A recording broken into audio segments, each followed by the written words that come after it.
Jadi dari benda yang paling rendah dimi'rajkan sampai menjadi manusia.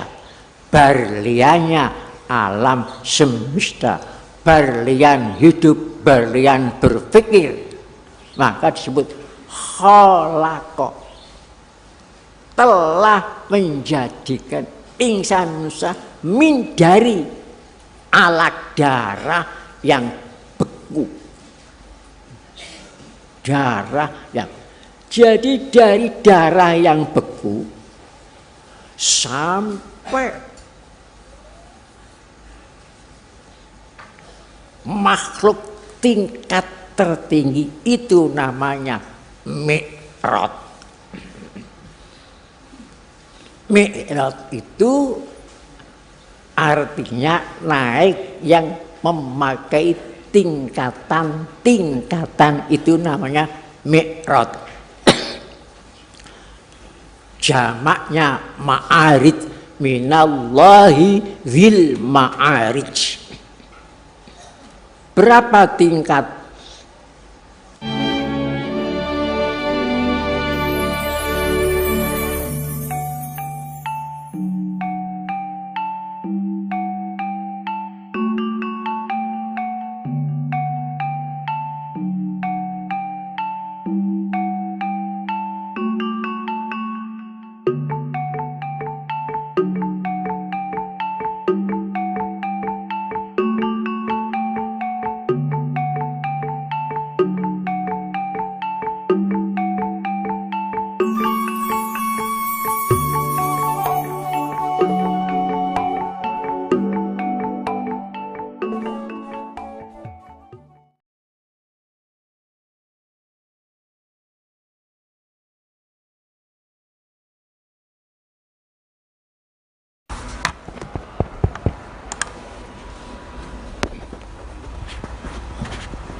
Bismillahirrahmanirrahim.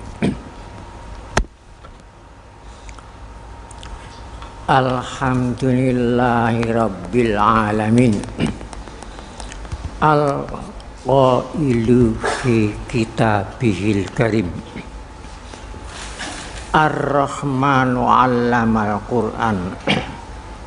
Khalaqal insana 'allamahul bayan. Asy-syamsu wal qamaru bi husban wan najmu wasyajaru yasjudan.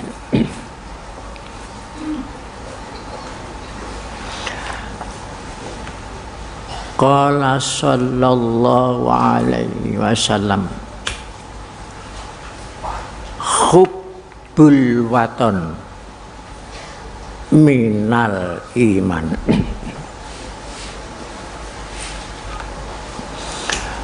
Wassalatu wassalamu ala asyrafil mursalin Sayyidina Muhammadin sallallahu alaihi wasallam wa ala alihi wa ashabihi ajmain, amma ba'du.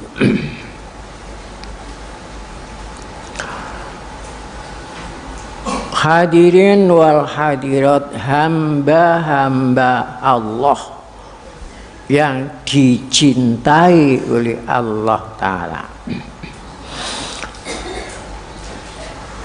Pada malam ini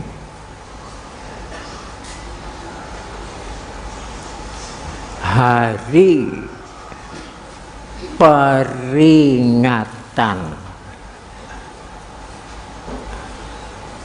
Isra Mi'raj Nabi Muhammad sallallahu alaihi wasallam dan hari Siddiqiyah.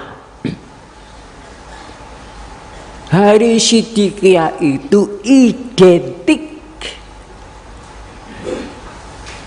dengan hari Mi'raj Nabi Muhammad sallallahu alaihi wasallam.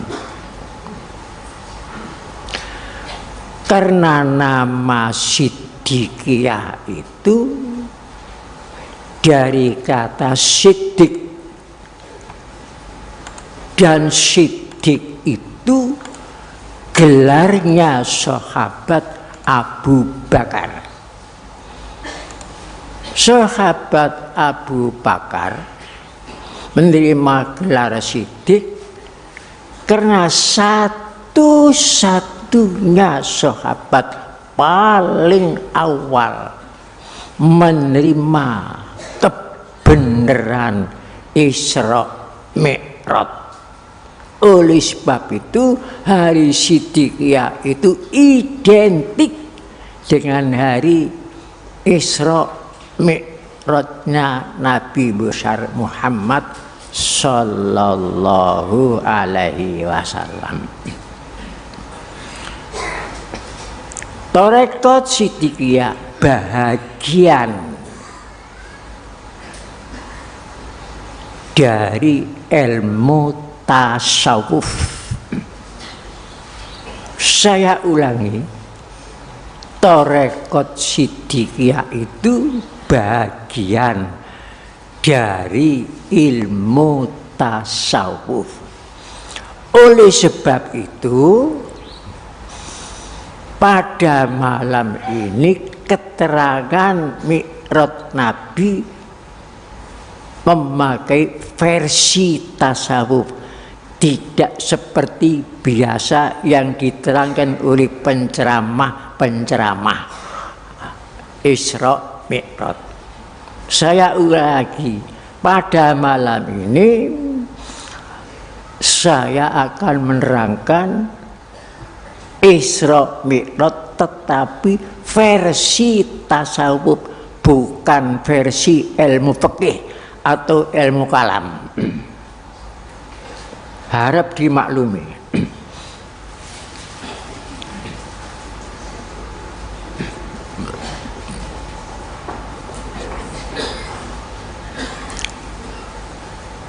Di dalam Al-Quran surat Ahzab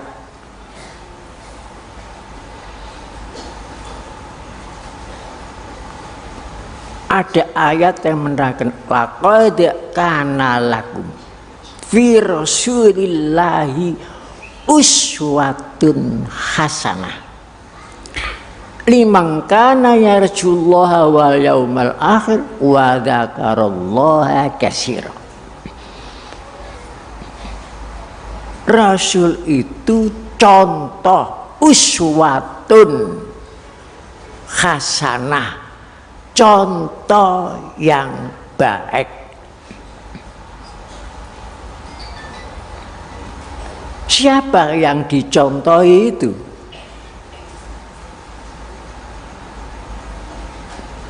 Di dalam ayat tersebut diterangkan yang diberi contoh baik itu liman kana yarjullah wal yaumil akhir, orang yang mengharapkan rahmat khusus, rahmat Allah yang khusus dari dunia sampai akhirat. Ini satu yang diberi contoh. Yang nomor dua yang diberi contoh itu wa dzakarallaha katsira, zikir kepada Allah sebanyak-banyaknya zikir. Jadi orang yang mengharapkan rahmat khusus di dunia dan di akhirat. Dan dua, orang yang zikir sebanyak-banyaknya.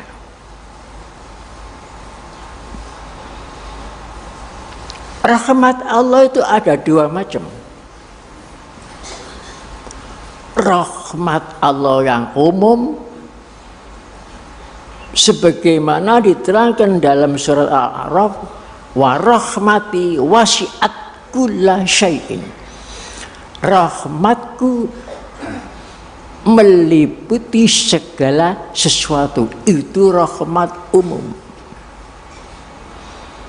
Dan rahmat yang khusus diterangkan dalam surat Al-Imran, yahtassu bi rahmatihi mayasa. Yahtassu akan dikhususkan bi rahmatihi dengan rahmatnya kepada orang yang dikehendaki. Jadi ada rahmat umum, ada rahmat khusus.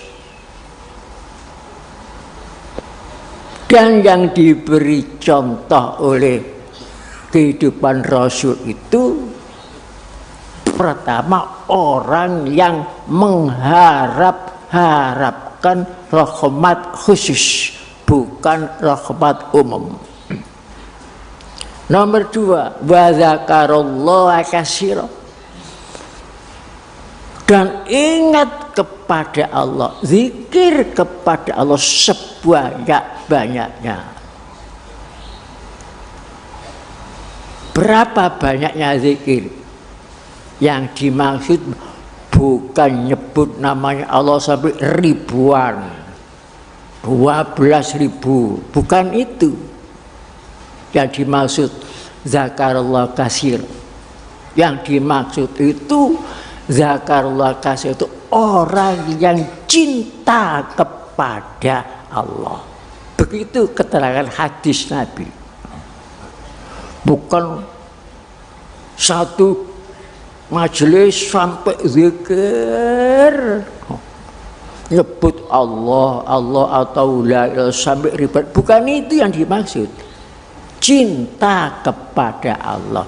Sebab orang itu kalau cinta kepada sesuatu pasti eling terus, tak pernah. Akan tidur ingat, bangun tidur ingat, waktu susah ingat, waktu gembira ingat, waktu kena fitnah ingat terus. Jadi ingatnya itu tidak terpengaruh oleh keadaan. Jadi zakarallah katsira itu orang yang hubbillah, cinta kepada Allah.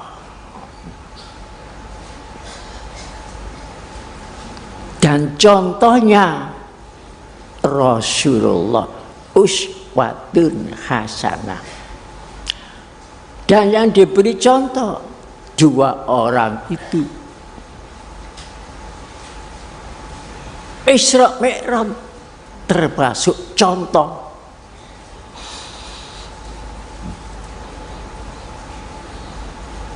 Bagaimanapun diberi keterangan Isra Mi'raj setiap bulan, tapi kalau tidak ikut mencontoh, kalau nabinya Isra Mi'raj, umatnya harus ikut Isra Mi'raj, karena yang diberi contoh itu umatnya.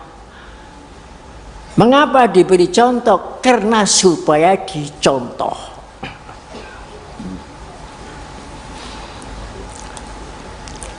Sampai pun hati Mi'raj, dan dereng dah. Oh, gak nyontoh. Setiap penceramah itu sering tetap uswatun hasanah, contoh baik. Ini contoh mengenai apa? Oleh sebab itu di sini akan saya sampaikan contoh Mi'raj. Ma'asyiral muslimin rahimakumullah. Pada tahun 610 Masehi, Rasulullah Muhammad bin Abdullah diangkat menjadi Rasul rahmatan lil alamin, diangkat menjadi contoh uswatun hasanah. tersebut di dalam Al-Quran surat Anbiya. Wa ma arsalnaka illa rahmatan lil alamin. Tiadalah aku ngutus kepadamu Muhammad melainkan untuk rahmatan lil alamin. Alamin jamaknya kalimat alam. Kalau satu disebut alam, kalau jamak disebut alamin. Jadi Rasulullah itu diutus untuk menjadi rahmat lil alamin. Alam apa yang dimaksud alamin jamak itu? Ini diterangkan sendiri dalam Al-Quran surat Furqan ayat nomor 1. Tabarakalladzi nazzalal furqana ala abdihi liyakuna lil alamina nadhira. Lil alamina nadhira, itu yang menerangkan rahmatan lil alamin.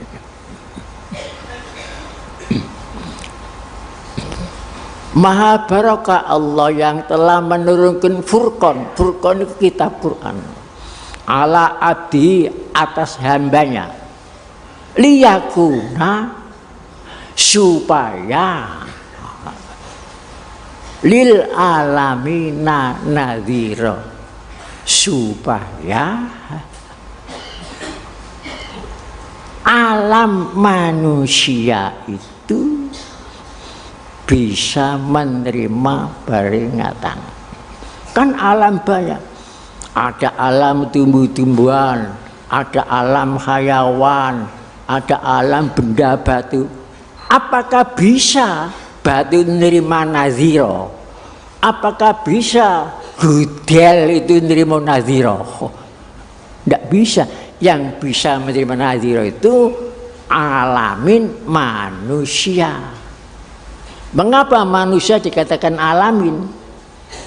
Karena pada tubuh manusia itu ikhtisar dari seluruh alam ini diringkes di dalam diri manusia. Jadi manusia itu ikhtisarnya seluruh alam ada pada manusia, maka manusia disebut lil alamin nadhiron. Jadi Al-Quran ditafsiri dengan Al-Quran sendiri. Jadi tahun 610 Muhammad bin Abdullah diangkat menjadi Rasul rahmatan lil alamin.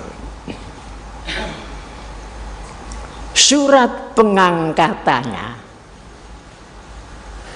sebagai Rasul rahmatan lil alamin, surat nomor 196 nomornya, surat pengangkatan 196.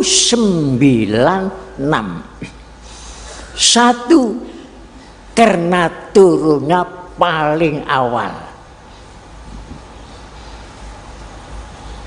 96 menurut tertib surat.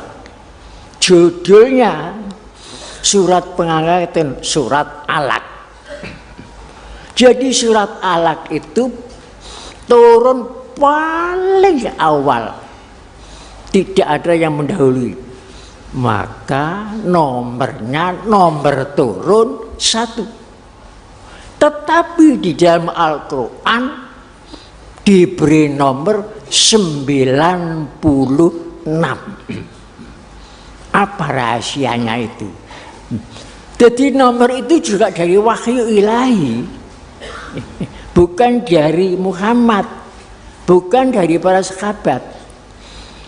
Itu nomor kode rahasia.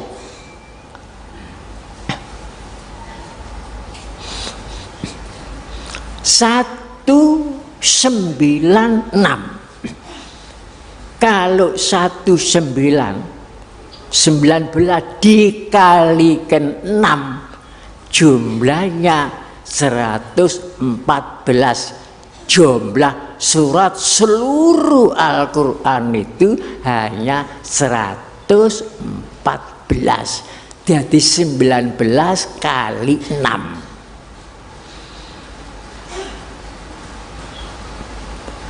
196. Kalau 1 dengan 9 10.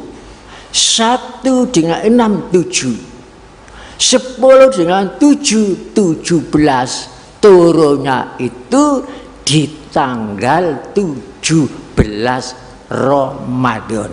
Ramadan bulan 9. Ramadan bulan 9.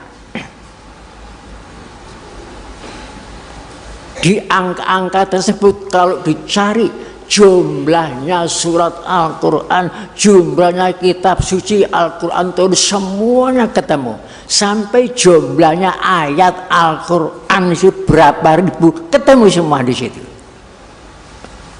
Jadi hanya 5 ayat bunyinya. Iqra bismi rabbikal ladzi khalaq. 1 ayat. Iqra bismi rabbikal ladzi khalaq. Ayat 2, khalaqal insana min alaq. Ayat 3, Iqra wa rabbukal akram. Ayat 4, alladzi 'allama bil qalam. 5, 'allamal insana ma lam ya'lam. Hanya itu. Tapi itu mencakup seluruh rahasia jagat dalam 5 ayat. Cari sendiri dalam Al-Quran nanti nomor berapa surat Alaq. 96. Dicari turunnya nomor berapa? Nomor 1. Namanya apa 5 ayat itu? Namanya Al-Alaq. Mengapa dinamakan Al-Alaq?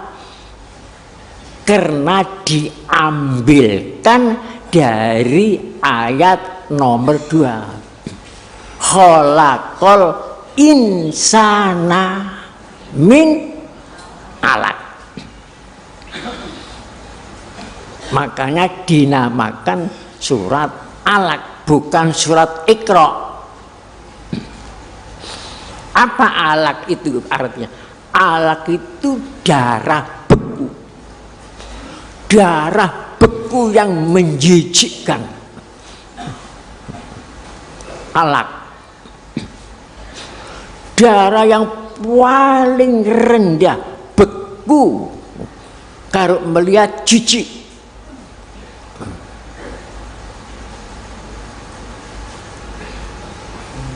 Jadi itu namanya surat itu jijik.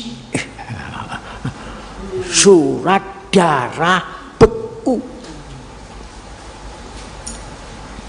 Tapi dari darah yang beku itu, dari benda yang paling rendah itu, dimekrotkan ditetapkan oleh Allah Ta'ala menjadi makhluk tertinggi, tidak ada bandingannya, yaitu manusia. Khalaqal insana. Manusia itu martabatnya makhluk tertinggi, melebihi malaikat. Makanya diturunkan surat itu di bulan Ramadan. Ramadan bulan 9. 9 itu angka tertinggi, angka puncak. Tidak ada angka di atas 9. Kalau 10 kembali 1, 11 kembali 2, 12 kembali 3. Jadi manusia itu makhluk yang tertinggi, tidak ada bandingannya. Sampai alam semesta untuk manusia, neraka untuk manusia, surga untuk manusia, matahari untuk manusia, bulan untuk manusia, udara untuk manusia, semuanya untuk manusia karena tingginya. Jadi jauh sebelum manusia datang di dunia ini, di sini sudah dipersiapkan oleh Allah Ta'ala selengkap-lengkapnya untuk menghormati kedatangan manusia. Karena manusia ini disebut tamu. Kunu fid dunya adyafan hadis. Hendaklah kamu itu di dunia sebagai tamu-tamu, tamu agung. Jadi dari benda yang paling rendah dimi'rajkan sampai menjadi manusia. Berliannya alam semesta, berlian hidup, berlian berpikir, maka disebut khalaqa, telah menjadikan insan manusia min dari alat darah yang beku, darah yang, jadi dari darah yang beku sampai makhluk tingkat tertinggi itu namanya mi'raj. Mi'raj itu artinya naik yang memakai tingkatan-tingkatan, itu namanya mi'raj. Jamaknya ma'arij, minallahi zil ma'arij. Berapa tingkat? Dari yang rendah sampai manusia 8 tingkat sampai 9 tingkat. Yang menerangkan juga Al-Quran sendiri, surat Mukminun ayat nomor 12 sampai nomor 14. Pertama di surat itu, nanti supaya dibaca sendiri. Pertama, tingkatan paling rendah, tin walaqad khalaqnal insana min sulalatin min tin. Tin itu tanah campur air. Kemudian dari tin ini dimi'rajkan oleh Allah menjadi sulalah. Mi'raj yang kedua, berangkat dari tin sulalah menjadi sulalah. Sulalah itu intisari yang terkandung di dalam tanah dan air. Itu sulala, sari padi. Kemudian sulala dimi'ratkan lagi oleh Allah Ta'ala menjadi nutfah, air suci. Nutfah. Waja'alna sampai terus. Nutfah bertempat di kororin, makin tempat yang kuat. Kemudian nutfah air suci ditingkatkan, dimi'ratkan lagi menjadi alaqah.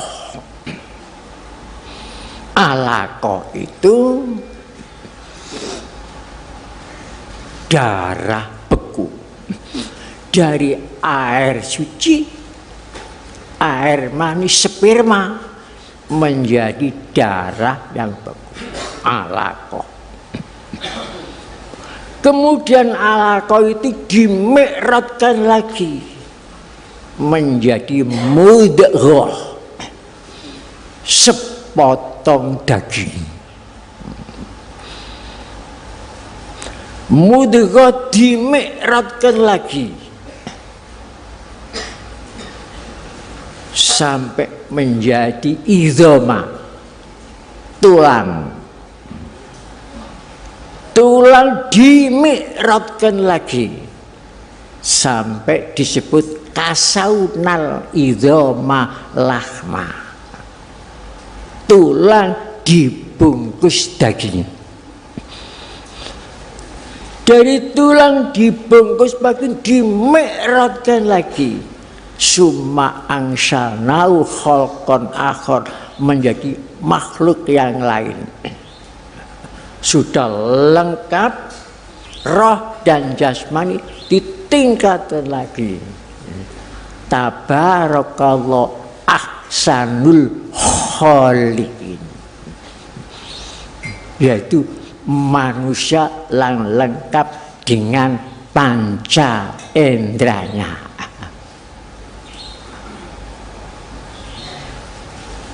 Bagaimana? Itu namanya mi'raj. Nah, dari tin menjadi sulala. Mi'raj dari tin dimi'ratkan ke sulala.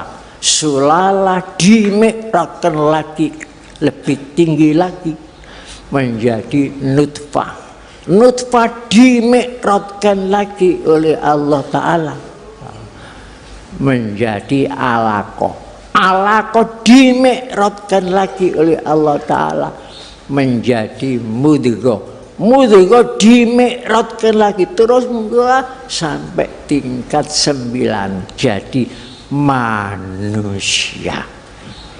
Dari benda yang paling menjijikkan sampai menjadi penguasa alam semesta ini. Bandingannya Tuhan sampai disebut khalifatul fil ard. Apa kita tidak bangga?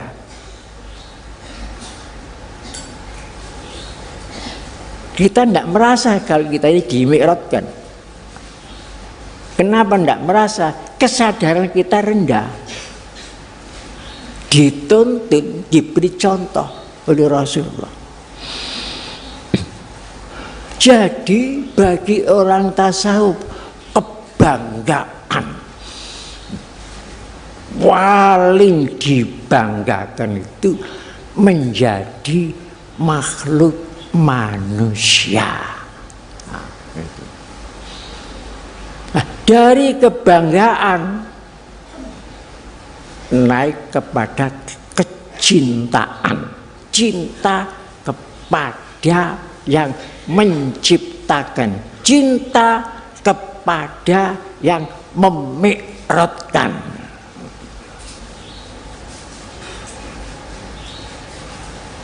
Ibarat orang tani senang melihat tanamannya itu baik, subur.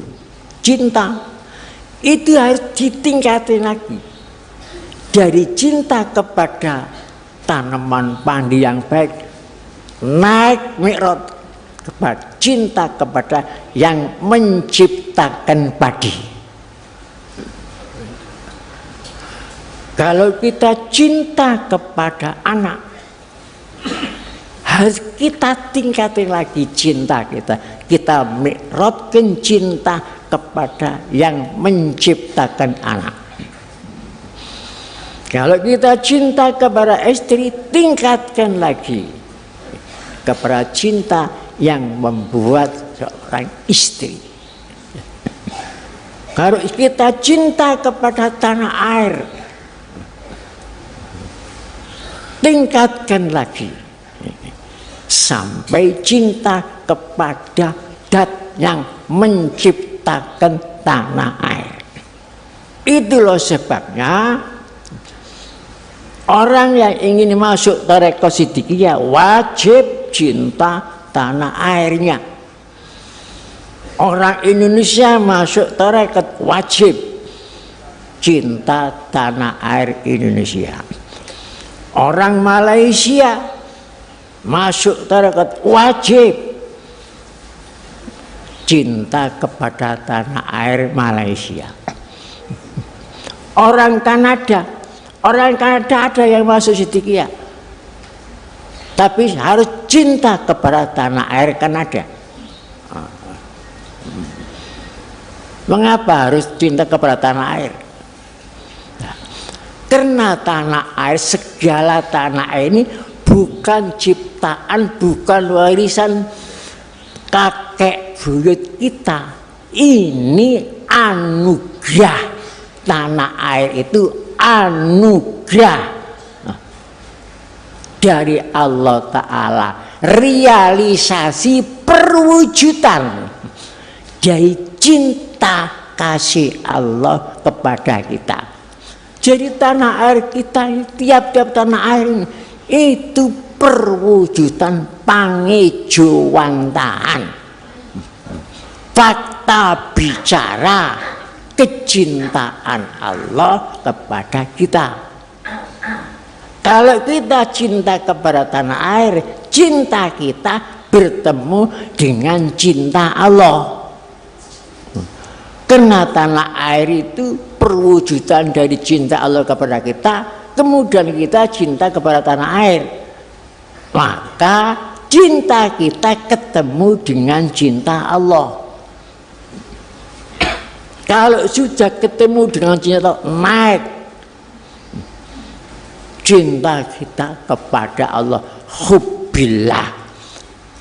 Kalau sudah hubbillah, itulah puncak keimanan, derajat keimanan, puncaknya di hubbillah, di atasnya sudah tidak ada. Itu namanya mi'raj cinta.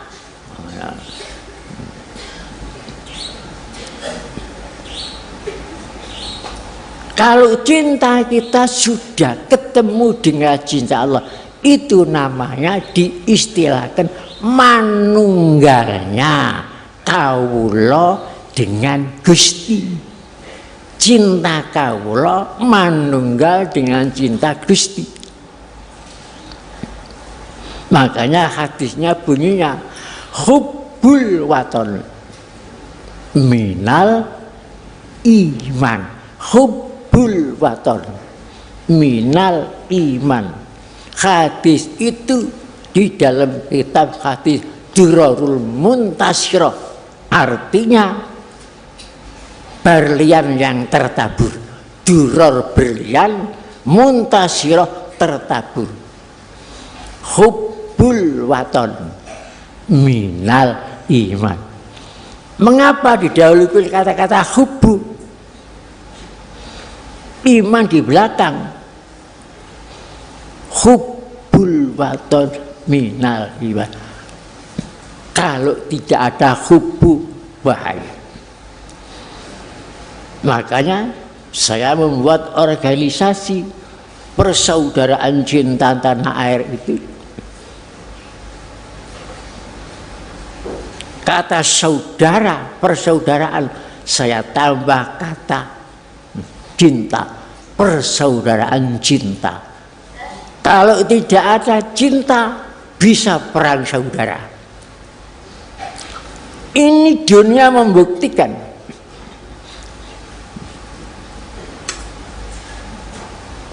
Perang saudara sesuku, perang saudara sebangsa, perang saudara seagama.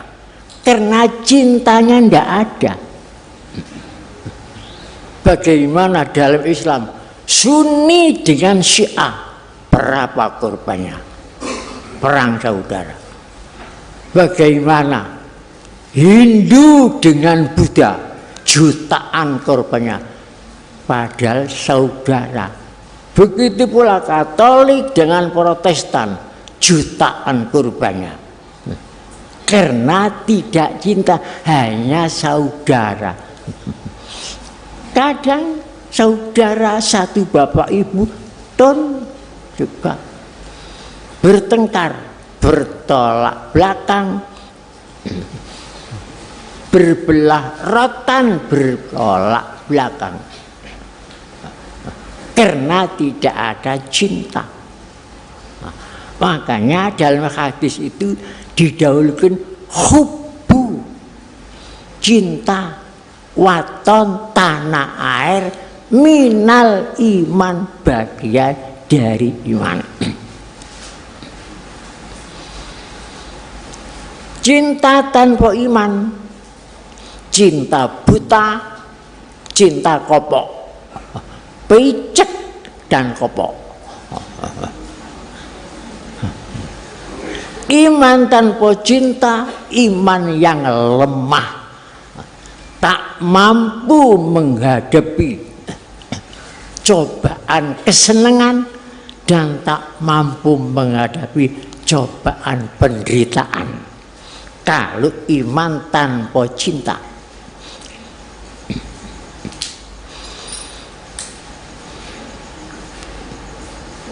iman sumber segala agama. Agama apapun sumbernya hanya iman. Agama Islam sumbernya iman, agama Hindu sumbernya iman, agama Kristen sumbernya iman, agama Konghucu sumbernya iman. Satu sumber. Jadi kalau betul-betul ingat hubbul waton minal iman, kalau betul-betul mengamalkan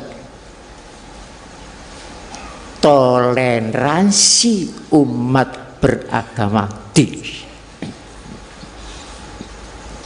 Sering saya sampaikan kepada di hadapan tokoh-tokoh agama, tokoh-tokoh agama Kristen, agama Buddha, agama, saya sampaikan kebutuhan kita itu, kebutuhan hidup beragama itu sehat dan harmonis.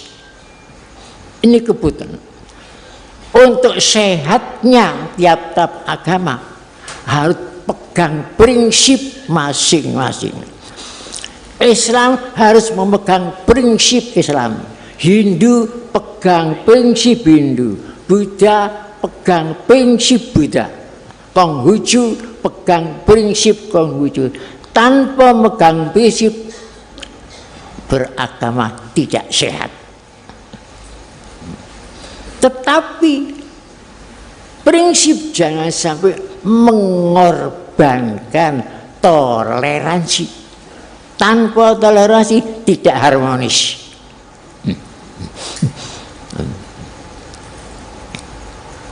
Hanya prinsip saja tanpa toleransi tidak harmonis beragama.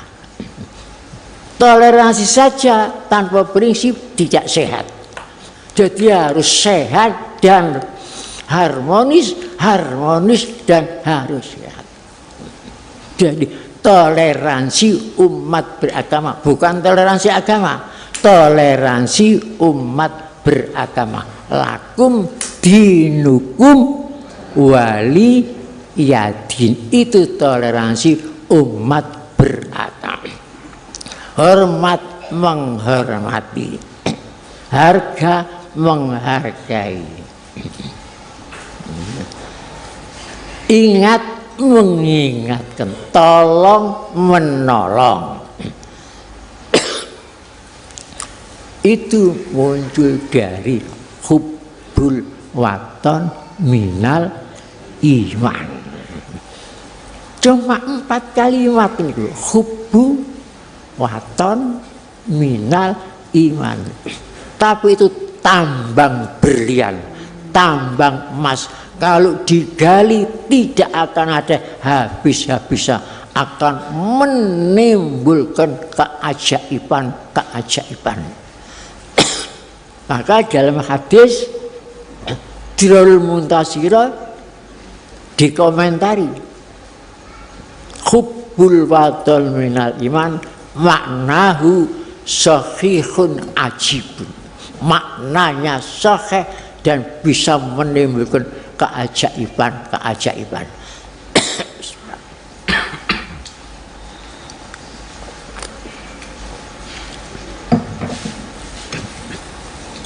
Di dalam kitab Dalilul Falihi oleh Syekh Ibnu Alan, hadis itu dikomentari begini, bayan bagi likamilil imani ayyak murawatonahu bil amali sholihi wal ihsan.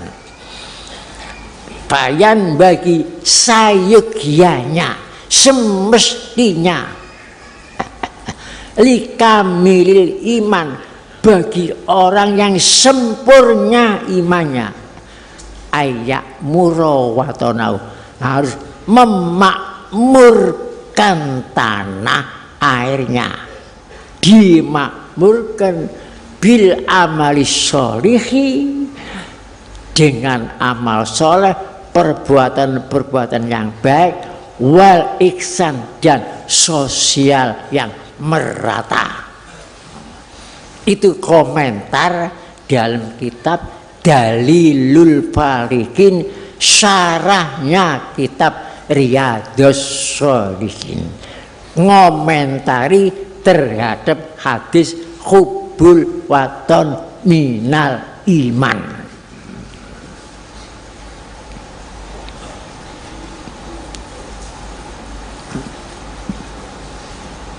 Itulah sebabnya bagi orang siddiqiyah wajib, bukan sunat, wajib cinta tanah air masing-masing. Orang Inggris masuk siddiqiyah, sanggupkah cinta tanah air Inggris? Itu syarat masuk siddiqiyah, supaya rukun. Apalagi sekarang ini zaman kemajuan, komunikasi maju, transportasi maju, pertanian maju, teknologi macam-macam maju, semua maju, politik maju, maju semua. Hanya satu yang tidak ikut maju, malah mundur. Apa itu? Kemanusiaan. Kemanusiaan malah mundur, mendekati kekhayawanan. Kalau kemanusiaan maju, majunya kemanusiaan yang adil dan beradab, itu kemanusiaan yang maju. Sila yang kedua, kemanusiaan yang adil dan beradab, itu kemanusiaan yang maju. Tapi kalau kemanusiaan mundur, namanya itu kemanusiaan yang zalim biadab. Beradab dengan biadab lain. Ingin membawa senjata pemusnah, bisa menjangkau ribuan kilometer untuk memusnahkan manusia, untuk memusnahkan bangunan-bangunan. Itu kan biadab. Kalau manusia musnah, untuk apa dunia tanpa manusia? Makanya di dalam pembukaan Undang-Undang Dasar 45 alinea ke-1 disebutkan wajib prinsip bahwa sesungguhnya kemerdekaan itu ialah hak segala bangsa, hak asasi bangsa. Oleh sebab itu penjajahan di atas dunia harus dihapuskan. Jadi yang dihapuskan bukan manusianya, penjajahannya. Penjajahan di dunia harus dihapuskan. Kenapa dihapuskan? Karena tidak sesuai dengan pri kemanusiaan dan pri keadilan. Jadi itu alasan asasi, hak asasi, kewajiban asasi, kemerdekaan, hak asasi segala bangsa. Kewajiban segala bangsa menghapuskan penjajahan. Penjajahan itu sifat tomak, rakus, ingin nyaplok hak-hak orang lain. Itu penjajahan, tomak, rakus. Status Jawa Timur ini, kalau bagi orang satu yang rakus masih kurang.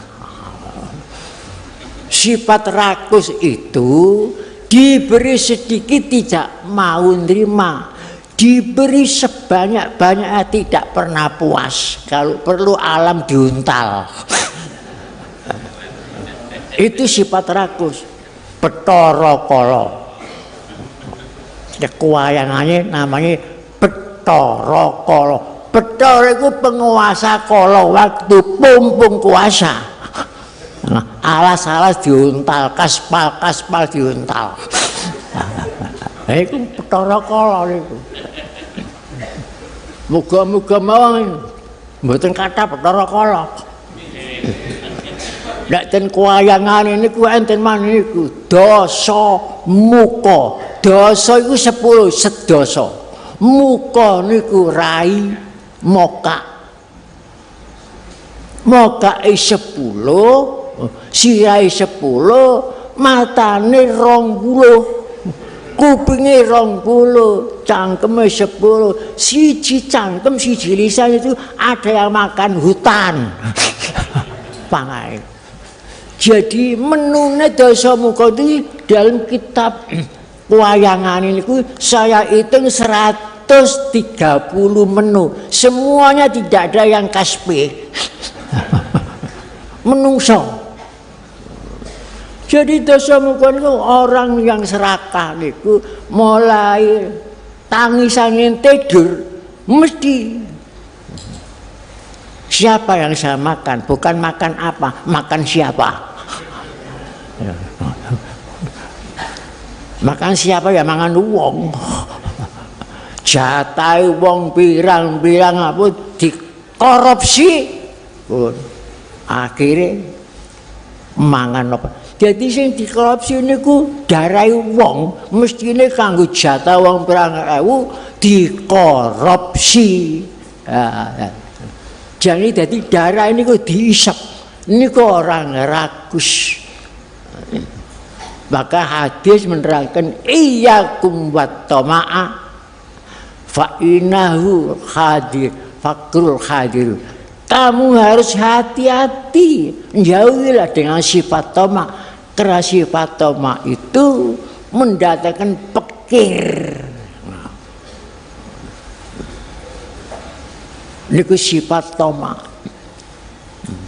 Lain gitu. Kalau sifat tamak niku yang digusur niku bukan kemiskinan. Mestinya yang digusur kan kemiskinan, malah yang digusur orang miskin lain. Apa gusur kemiskinan, apa gusur orang miskin. Itu sifat tamak. Kalau kemajuan ini saya tanyakan di hadapan orang-orang panitia. Apa kemajuan, apa manusia untuk kemajuan, apa kemajuan untuk manusia? Kalau manusia untuk kemajuan, jatuhlah tingkatan manusia ke lumpur kehinaan dan kenistaan. Itu kalau manusia untuk kemajuan, manusia untuk pembangunan, bukan pembangunan untuk manusia. Jadi manusia alat. Tapi kalau kemajuan ini untuk manusia, dua kemungkinan. Kalau segala kemajuan di segala bidang untuk manusia, dua kemungkinan. Mungkin kemajuan akan menjadi surgawi, mungkin menjadi nerakawi. Bagaimana kok bisa dua kemungkinan? Satu, kalau si manusia kemanusiaannya maju, adil dan beradab, seluruh kemajuan ini menjadi surgawi, seperti surga. Tapi kalau kemanusiaan mundur sampai menjadi zalim biadab, maka seluruh kemajuan akan menjadi nerakawi. Terserah manusia, majukah kemanusiaannya atau mundur. Alhamdulillah, negara kita ini mempunyai dasar yang begitu hebat. 5 dasar. 1, ketuhanan yang Maha Esa. Ini keimanan. Yang kedua, kemanusiaan yang adil dan beradab. Jadi kemanusiaan, keimanan manunggal dengan kemanusiaan, inilah yang menjadi benteng kuat bagi bangsa dan negara. Benteng kuat. Jadi benteng kuat jadi bangsa negara, manunggalnya keimanan dan kemanusiaan. Bukan keimanan saja, bukan kemanusiaan saja, manunggal menjadi satu, keimanan dan kemanusiaan. Seperti yang disebutkan di dalam Al-Quran surat An-Nas, Rabbi Nas, Maliki Nas, Ilahi Nas. Rabbi Tuhan, Maliki Tuhan, Ilahi ini keimanan. Rabbi, Maliki, Ilahi ini keimanan. Tapi di belakangnya cuma Nas, Nas, Nas, kemanusiaan, kemanusiaan, kemanusiaan. Makanya surat itu diletakkan dalam Al-Quran terakhir sebagai benteng.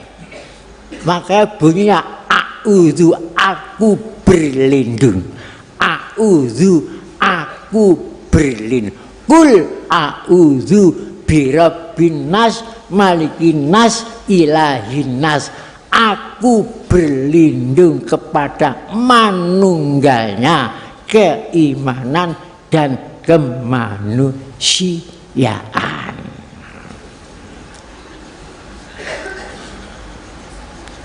Kira-kira pun paham?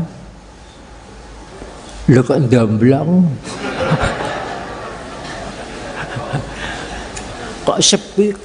Kok kaya gak ana wonge ya sepi? Mungkin serius mungkin. Kepingin mikrot. Dalam Al-Quran ada disebut ahsanal qasas.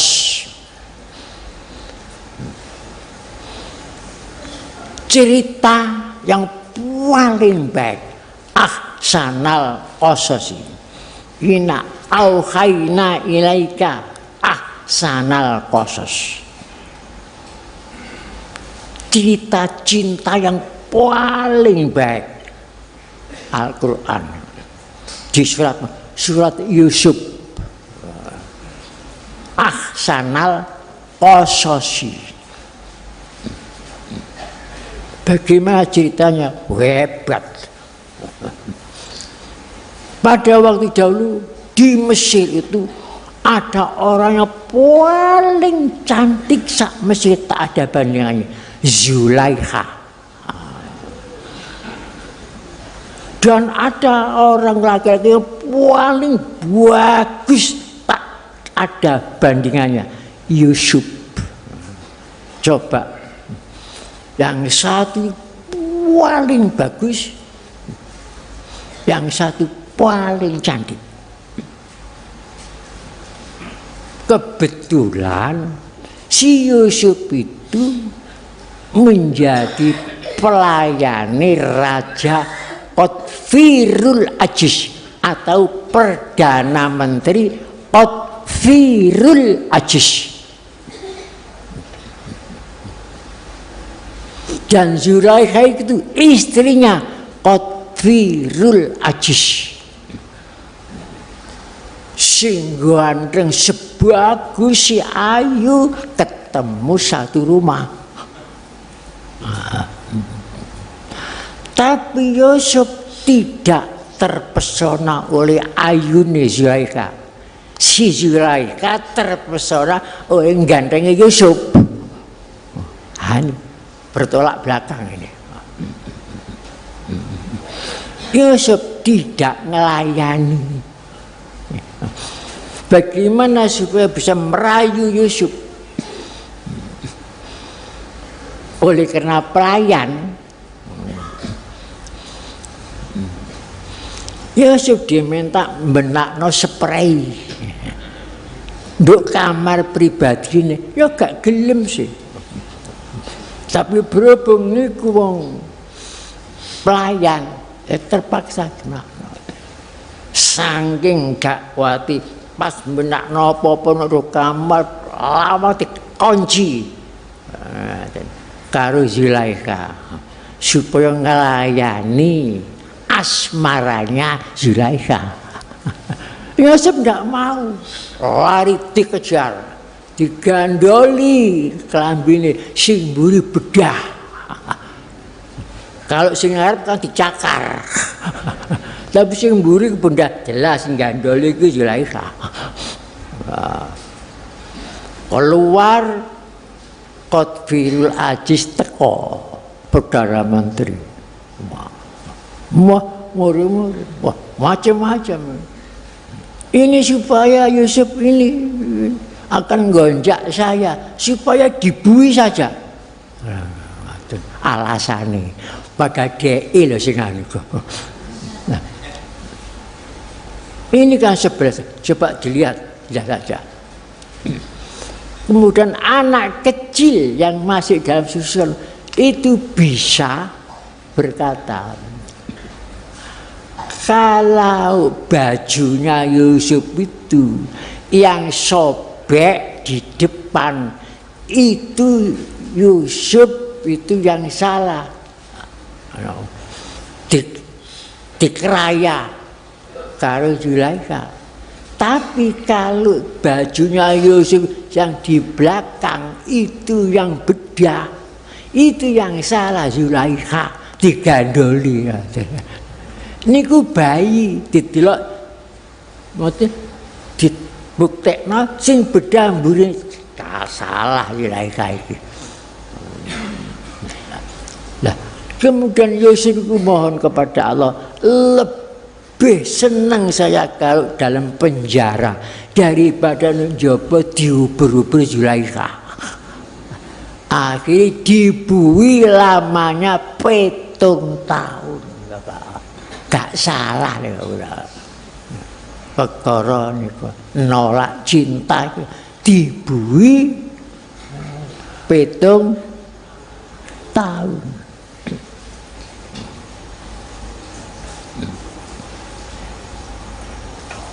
Lama-lama 7 tahun gak ketemu Yusuf, bagaimana Zulaikha? Sedina yang betano kok gak apa 7 tahun. Nggak makan, ndak minum, ndak bisa tidur, kurus seperti kayu kering. Itu dalam kitab Bada'i Zirtra. Setelah Yusuf bisa meramal keadaan Mesir nanti begini, akhirnya Yusuf dikeluarkan dari penjara, akhirnya menjadi menteri kemakmuran. Ada orang terhormat yang ngatur ekonomi seluruh Mesir, jangkauan politik ekonomi tinggi. Begitu lamanya, suwe-suwe akhirnya Zulaikha pun mboten petuk 7 tahun. Sudah tua, Zulaikha sudah tua, bungkuk, matane niku buta. Di tengah-tengah pun tua niku Yusuf pun lengser dari jabatannya wisan.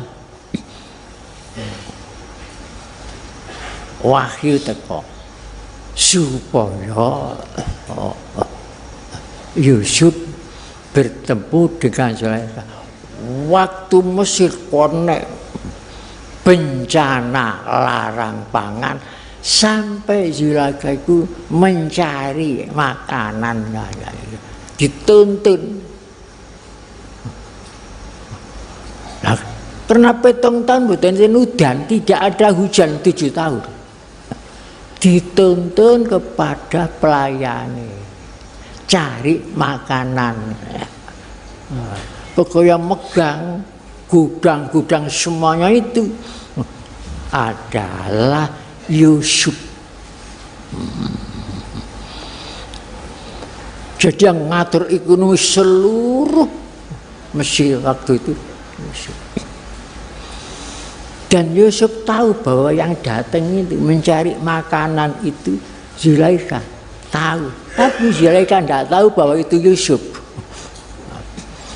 Kemudian Yusuf tekan, wah, itu Zulaikha ini. Senajan wis tuwa ya ji ayu ae.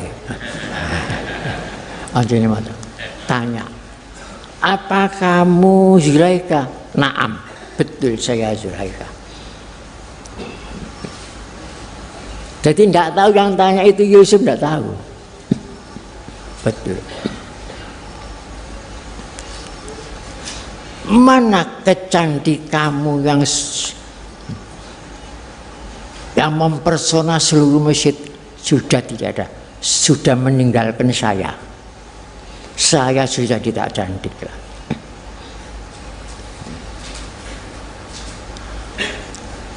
Mana kedudukanmu yang dulu kamu dihormati ribuan orang, lebih-lebih istrinya pejabat-pejabat. Penghormatan sudah meninggalkan saya. Saya sudah tidak dihormati. Kecantikan saya sudah meninggalkan saya. Mana kekayaanmu yang dulu kamu itu yang pernah membeli namanya Yusuf dengan emas begitu banyaknya? Mana? Saya sudah pikir kekayaan saya sudah meninggalkan saya. Mana kekuatanmu? Tidak ada, semua meninggalkan saya. Semuanya itu hanya bayangan saja. Semuanya sudah meninggalkan saya. Itu katanya. Tapi tidak tahu bahwa yang tanya itu Yusuf. Mana kecantikanmu? Sudah meninggalkan saya. Mana kehormatanmu? Sudah meninggalkan saya. Mana kedudukanmu? Sudah meninggalkan saya. Apa semua orang masih menghormati kamu sudah, kehormatan saya sudah, meninggal, semua meninggalkan saya. Hanya satu yang tidak, tetap biarlah semuanya itu lalu. Asal satu saja tidak meninggalkan saya. Apa? Cintaku kepada Yusuf. Coba nangin-nangin. Sampai ngoten. Sampai koyok ngoten, biarlah semua. Pangkat, ayu, kekuatannya, keindahan, wah macam-macam. Pujian orang semuanya biar, lalu asal satu saja yang tetap tidak meninggalkan saya, kecintaan saya terhadap Yusuf. Sekarang Yusuf di mana? Saya tidak tahu di mana. Pada sing takut itu Yusuf.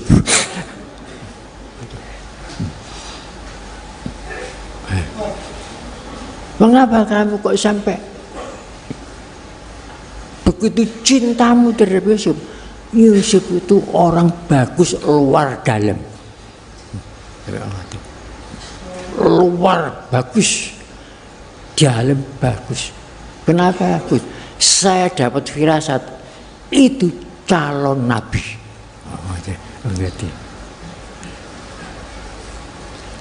Akhirnya orang-orang coba bawa orang tua ini di panti asuhan, perintah Yusuf. Jangan Zulaikha niku jangan diarakno nang panti asuhan. Tempat niku sing pun jumbo-jumbo niku lho. Mergo pun bungkuk ngeten niku. Jibril teko nggawa wahyu. Ya Allah, kamu diperintah nikah dengan Zulaikha. Jawab, bagaimana itu kan orang sudah buta, sudah tidak ayu. Allah Ta'ala akan mengembalikan kamu seperti muda dulu, Zulaikha seperti perawan dulu. Biqudratillah. Akhirnya biqudratillah mukjizat. Yusuf ganteng muaneh, lebih ganteng. Zulaikha lebih ayu timbang dhisik. Ya enom. Akhirnya digarwa selama 40 tahun, menimbulkan dianugerahi 2 anak. Namanya niku Ibrahim dan yang satu lupa saya itu namanya. 2 anak itu. Bagaimana indahnya itu masalah cinta itu, masalah indahnya.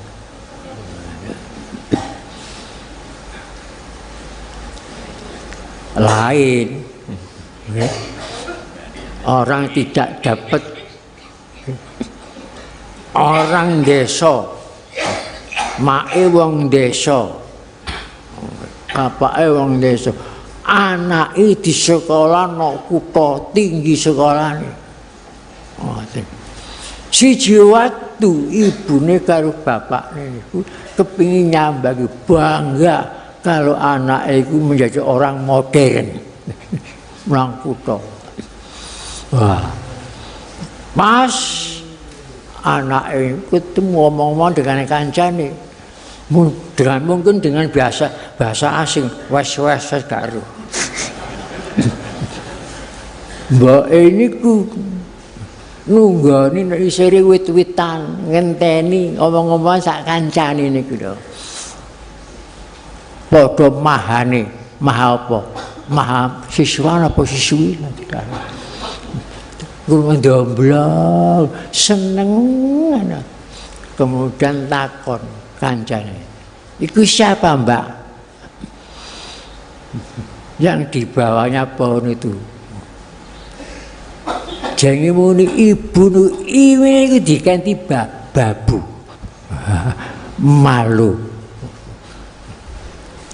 Malu duwe ibu, duwe wong tua, ono mobrat.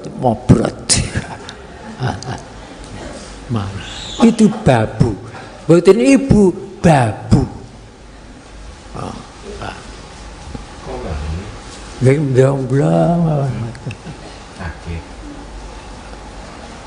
Jadi niku namine isin salah letak keliru pasang. Mestine ngono. Edungmu tetap edungmu walaupun rumpung. Ibumu tetap ibumu meskipun orang kampung. Kan ngoten niku. Tapi tidak diakui sebagai ibu. Siji waktu anak desa yang sudah modern itu lika itu modern. Digarwa orang kutha, pejabat tinggi, rumahnya bagus, sedane baru. Krungu ngoten. Wah, seneng ya apa? Kepengin nyambangi anake ya ngoten ah. Wah. Omahe gedhong, sedane baru, tamane bae. Sore-sore si lanang maca surat kabar, sing wedok nyulam. Wah. Pelayane nyampekno niku. Wis mertamu. Ada tamu dari desa. Siapa? Itu saya. Katanya mencari anaknya. Enggak ada, saya enggak punya orang tua seperti itu. Silakan usir saja orang itu. Coba ibunya diusir, lalu bapaknya nangis. Ya Allah, kok begini? Tak sekolah sampai tingkat tinggi, kok malah aku diusir? Mohon kepada Allah, ya Allah, mohon keadilan. Akhirnya, kenapa niku? Tahun-tahun niku korupsi ditangkep. Sugih tapi korupsi tomak. Tangkep. Maklum. Angin niku besar. Pohon tumbang ngerubi arek niku mati. Mati durhaka, anak durhaka. Padahal al jannatu tahta aqdamil ummat. Oleh sebab itu mohon saja anak-anak sedikit itu walaupun bapak ibunya itu orang desit, hormatilah, harus bakti kepada orang tua laki-laki. Itu pintu gerbang dunia kita, masuk dunia melalui kelahiran, melalui ibu bapak. Semoga apa yang saya sampaikan ini manfaat kepada kita sekalian, supaya cinta kita mi'raj, naik sampai kepada hubbillah. Bismillahirrahmanirrahim. Alhamdulillahirabbil alamin. Ya Rabbana lakal hamdu kama yanbaghi li jalalikal karim sultanik. Allahumma a'ina ala dzikrika wa syukrika wa husni ibadatik. Rabbana atina fid dunya hasanah wa fil akhirati hasanah wa qina adzabannar. Walhamdulillahi rabbil alamin. Wassalamualaikum warahmatullahi wabarakatuh.